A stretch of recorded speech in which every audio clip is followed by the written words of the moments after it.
La conférence sur les investissements étrangers Tunisia 2020, ouverte mardi 29 novembre 2016 dans la capitale tunisienne, a enregistré une présence massive d'investisseurs étrangers. Près de 40 pays ont répondu à l'appel du gouvernement. Venu présider la rencontre, le président Béji Caïd Essebsi s'est félicité des atouts économiques de son pays.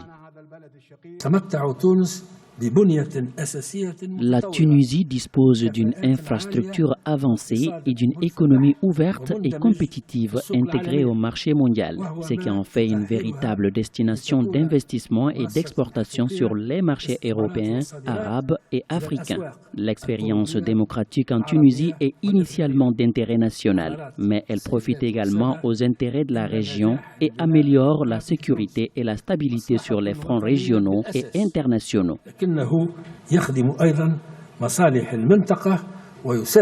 Les partenaires stratégiques et historiques de la Tunisie, comme les pays arabes, ont promis plusieurs milliards de dollars d'investissement au cours des prochaines années. Des mesures fortes ont été annoncées par le Qatar et le Koweït, mais aussi par la France.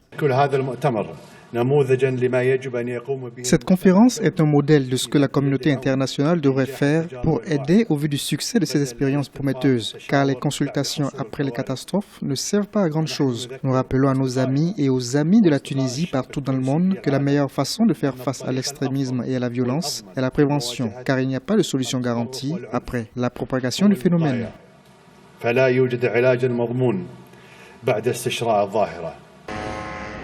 La Tunisie a été saluée comme la seule réussite politique du printemps arabe pour sa transition démocratique. Cependant, des lenteurs ont été décelées sur ses réformes économiques. Le Koweït a annoncé qu'il fournira à la Tunisie 500 millions de dollars en prêts au cours des 5 prochaines années. Le Qatar, pour sa part, a promis une aide d'1,25 milliard de dollars. Au mois de septembre 2016, une loi sur les investissements a été adoptée. Dans son projet de budget 2017, le gouvernement a prévu de réduire les dépenses publiques et augmenter les recettes pour réduire le déficit.